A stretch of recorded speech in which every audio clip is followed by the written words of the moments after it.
ॐ श्री दुर्गाये नमः। अथ श्री दुर्गा सप्तशती प्रथमम् अध्याय विनियोगः। ॐ प्रथम चरित्रस्य ब्रह्मा ऋषिः, महाकाली देवता, गायत्री छन्दः, नन्दाशक्ति, रक्तदन्तिका बीजम्, अग्निसतत्वं, ऋग्वेदः स्वरूपं। श्रीमहाकाली प्रीतयर्थे प्रथम चरित्रजपे विनियोगः। ध्यानम्। ॐ खड्गं चक्रगदेषु चापपरिघान्, शूलं भुशुण्डे शिरः, शङ्खं सन्दधतीं करे स्त्रिनयनां, सर्वाङ्गभूषावृताम्, नीलाश्मदुतीमास्य पाददशकां, सेवे महाकालिकां, यामस्तोत स्वपिते हरो कमलजो, हन्तुं मधुं कैटभम्। ॐ नमश्चण्डिकायै।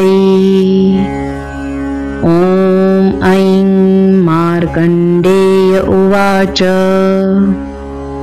सावर्णे सूर्यतनयो यो मनुः कथ्यते अष्टमं, निशामया तदुत्पत्तिं विस्तराद् गदतो मम। महामायानुभावेन यथा मन्वन्तराधिप, स बभूव महाभाग, सावर्णिस्तनयो रवे, स्वारोचिषे अन्तरे पूर्वं, चैत्रवंशसमुद्भव, सुरथो नाम राजाभूत्, समस्ते क्षितिमण्डले, तस्य पाल्यतः सम्यक् प्रजापुत्राणि वौरसान्, बभूवुः शत्रवो भूपा, कोलाविध्वंसनिस्तदा, तस्य तैर्भवद्युद्ध मतिप्रबलदण्डिन, न्यूनैरपि स तैर्युद्धे कोलाविध्वंसिभिर्जित, ततः स्वपुरमायातो निजदेशाधिपो भवत, आक्रान्त स महाभाग, स्तैस्तदा प्रबलारिभिः, अमात्यैर्बलिभिः दुष्टैर्दुर्बलस्य दुरात्मभिः, कोशो बलं चापहृतं तत्रापि स्वपुरे ततः। ततो मृगया व्याजेन हृतस्वाम्य स भूपति, एकाकी हयमारुह्य जगाम गहनं वनं, स तत्राश्रममद्राक्षीद द्विजवर्यस्य मेधस, प्रशान्तश्वापदाकीर्णं मुनिशिष्योपशोभितं, तस्थो कञ्चित् सकालं च मुनिनातेन सत्कृत, इतश्चेतश्च विचरन्स्त तस्मिन् मुनिवराश्रमे, सो अचिन्त्य तदा तत्र ममत्वाकृष्टचेतन, मत्पूर्वे पालितं पूर्वं, मया हीनं पुरं हि तत्, मद्भृत्यैस्तैर्रसद् वृतैर्धर्मत पाल्यते न वा, न जाने स प्रधानो मे शूरहस्ति सदा मद, मम वैरीवशं यात कान् भोगानुपलप्स्यते, ये ममानुगता नित्यं प्रसादधनभोजने, अनुवृत्तिं ध्रुवं ते अद्य कुर्वन्त्यन्महीभृताम्, असम्यग्व्ययशीलेस्ते कुर्वद्भिः सततं व्ययं, सचिन्तः सो अतिदुःखेन क्षयं कोशो गमिष्यति, एतच्चान्य च सततं चिन्तयामास पार्थिव। तत्र विप्राश्रमाभ्यासे वैश्यमेकं ददर्श स पृष्टस्तेन कस्त्वं भो हेतुश्चागमने अत्र क सशोक इव कस्मात् त्वं दुर्मना इव लक्ष्यसे इत्याकर्ण्यवचस्तस्य भूपते प्रणयोदितं। प्रत्युवाच स तं वैश्य प्रश्रयावनतो नृपम्। वैश्य उवाच समाधिर्नाम वैश्यो अहमुत्पन्नो धनीनां कुले पुत्रदारेर्निरस्तश्च धनलोभादसाधुभिः विहीनश्च धनेर्दारे पुत्ररादाय मे धनम् वनं भयागतो दुःखी निरस्तश्चाप्तबन्धुभिः सोऽहं न वेद्मि पुत्राणां कुशलाकुशलात्मिकां प्रवृत्तिं स्वजनानां च दाराणां चात्र संस्थिता किं नु तेषां गृहक्षेमं क्षेमं किं नो साम्प्रतं कथं ते किं नु सद्वृता दुर्वृतां किं नु मे सुता।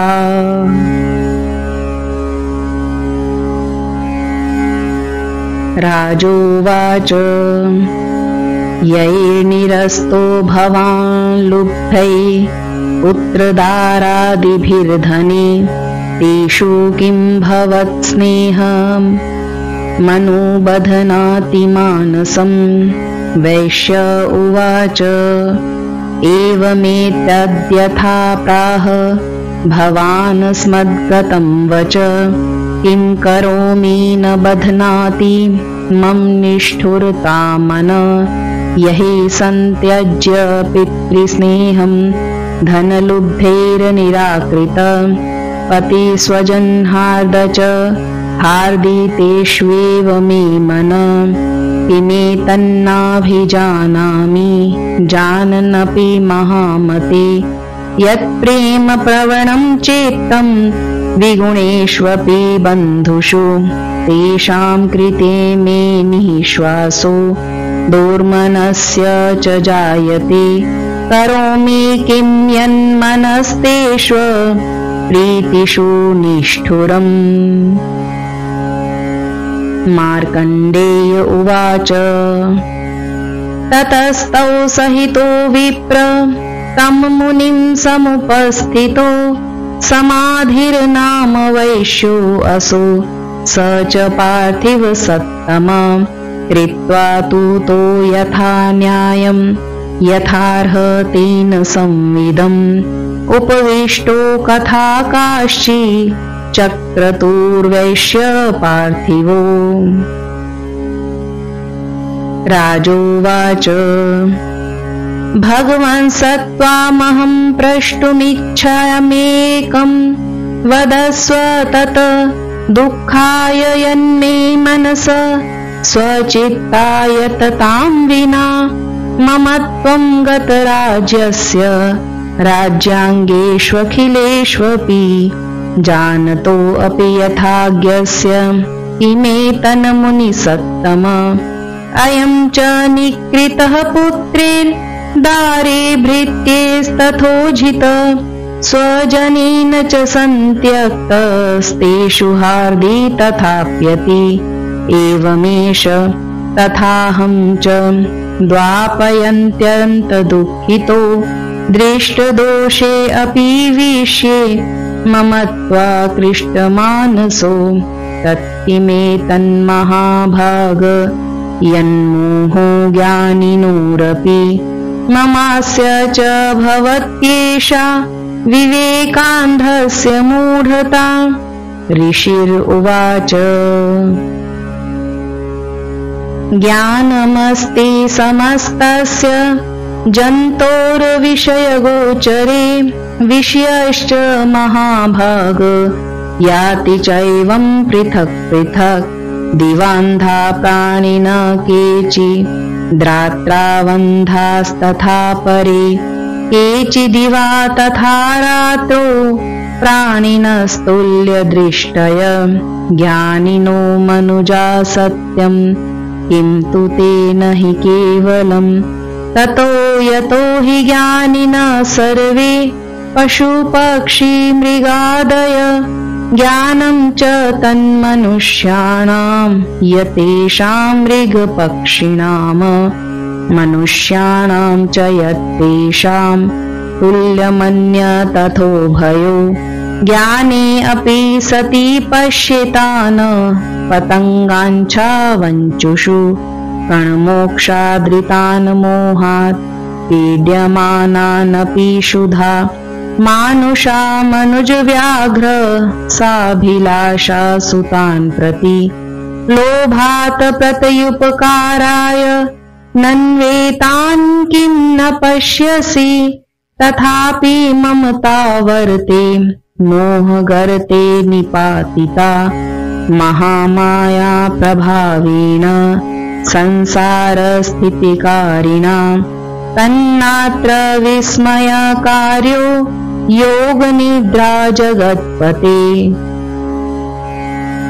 महामाया हरेश्चैषा तया सम्मोहयते जगत् ज्ञानिनामपि चेतांसि देवी भगवती हि सा बलादाकृष्य मोहाय महामाया प्रयच्छति तया विसृज्यते विश्वं जगदेत चराचरं सैषा प्रसन्ना वरदा नृणां भवति मुक्तये सा विद्या परमा मुक्ते हेतुभूता सनातनी संसारबन्धहेतुश्च सैव सर्वेश्वरी राजोवाच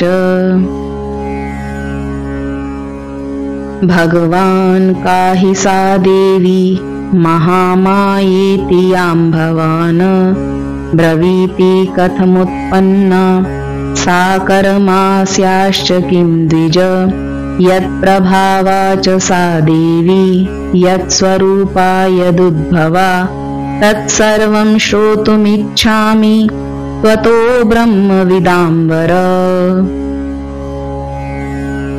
ऋषिरुवाच नित्यैव सा जगन्मूर्ति स्तया सर्वमिदं ततं तथापि तत्समुत्पत्तिर्बहुधा श्रूयतां मम देवानां कार्यसिद्ध्यर्थं माविर्भवति सा यदा उत्पन्नेति तदा लोके सा नित्याराप्यभिधीयते योगनिद्रां यदा विष्णुर्जगत्ये कारणविकृते आस्तेर्यशेषं भजत्कल्पान्ते भगवान् प्रभु तदा द्वावसुरो घोरो विख्यातो मधुकैटभो विष्णुर्कर्णमलोद्भूतो हन्तुं ब्रह्माणमुद्यतो स नाभिकमले विष्णो स्थितो ब्रह्मा प्रजापति दृष्ट्वा तावसुरो चोग्रो प्रसुप्तं च जनार्दनं तुष्टावयोगनिद्रां तामेकाग्रहृदयस्थित विबोधनार्थाय हरिनेत्रकृतालयाम् विश्वेश्वरीं जगद्धात्रीं स्थितिसंहारकारिणीं निद्रां भगवतीं विष्णोरतुलां तेजस प्रभो ब्रह्मोवाच त्वं स्वाहा त्वं स्वधा त्वं हि वषट्कार स्वरात्मिका सुधा त्वमक्षरे नित्ये त्रिधा मात्रात्मिका स्थिता अर्धमात्रा स्थिता नित्या यानुचार्या विशेषतः त्वमेव सन्ध्या सावित्री त्वं देवी जननी परा त्वयैतद्धार्यति विश्वं त्वयैतत्सृजयति जगत् त्वयेतत्पाल्यते देवी त्वमत्सयन्ते च सर्वदा। विसृष्टो सृष्टिरूपा त्वं स्थितिरूपा च पालने तथा संहृतिरूपान्ते जगतोऽस्य जगन्मये। महाविद्या महामाया महामेधा महास्मृति महामोहा च भवति महादेवी महासुरी। प्रकृतिस्त्वं च सर्वस्य गुणत्रय विभाविनी कालरात्रि महारात्रि मोहरात्रिश्च दारुणा। त्वं श्रीसत्त्वमीश्वरी त्वं ह्रीसत्त्वं बुद्धिर्बोधलक्षणा लज्जा पुष्टिस्तथा तुष्टि सत्त्वं शान्तिक्षान्तिरेव च। खड्गिनी शूलिनी घोरा गदिनी चक्रिणी तथा शङ्खिनी चापिनी बाण भुशुण्डी परिघायुधा। सौम्या सौम्यतरा शेष सौम्ये भयस्त्वति सुन्दरी परापराणां परमा त्वमेव परमेश्वरी। यत्किञ्चित् क्वचिद्वस्तु सत्सद्वाखिलात्मिके तस्य सर्वस्य या शक्ति सा त्वं किं स्तूयसे तदा। यया त्वया जगत्सृष्टा जगत्पात्यति यो जगत् सोऽपि निद्रावशं नीत कस्त्वां स्तोतुमिहेश्वर। विष्णु शरीरग्रहण महमीशान एव च करितास्ते यतोऽत् सत्त्वां कः स्तोतुं शक्तिमान् भवेत्। सा त्वमित्थं प्रभावे स्वेरुदारिर्देवी संस्तुता मोहयैतो दुराधर्षा वसुरो मधुकैटभो। प्रबोधं च जगत्स्वामी नियतामुच्यतो लघु बोधश्च क्रियतामस्य हन्तुमेतो महासुरो। ऋषिरुवाच एवं स्तुता तदा देवी तामसी तत्र वेधसा विष्णो प्रबोधनार्थाय निहन्तो मधुकैटभो। नेत्रास्य नासिका बाहुर्हृदयेभ्यस्तथोरस निर्गम्य दर्शने तस्थो ब्रह्मणो अव्यक्तजन्मन उतस्थो च जगन्नाथ स्तया मुक्तो जनार्दन।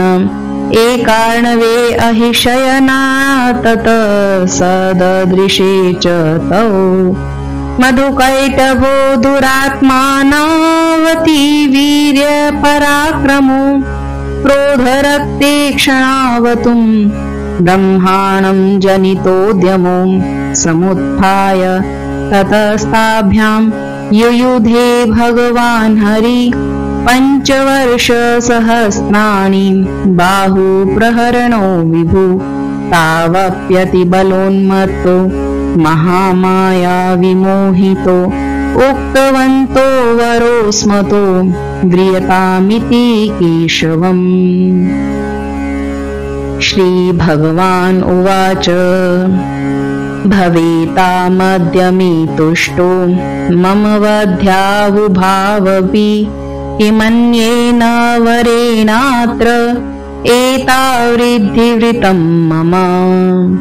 ऋषिरुवाच वञ्चिताभ्यामिति तदा सर्वमापोमयं जगत् विलोक्यताभयां गदितो भगवान् कमलेक्षण। आवां जहीन यत्रोर्वी सलिलेन परिलुप्ता। ऋषिरुवाच तथेतयुक्त्वा भगवता शङ्खचक्रगदाभृता कृत्वा चक्रेण वैच्छिन्ने जघने शिरसि तयो। एवमेषा समुत्पन्ना ब्रह्मणा संस्तुता स्वयं प्रभावमस्य देवयास्तु भूयः शृणु वदामि ते। ऐं ॐ इति श्रीमार्कण्डेयपुराणे सावर्णिके मन्वन्तरे देवी महात्म्ये मधुकैटभवधो नाम प्रथमो अध्यायः।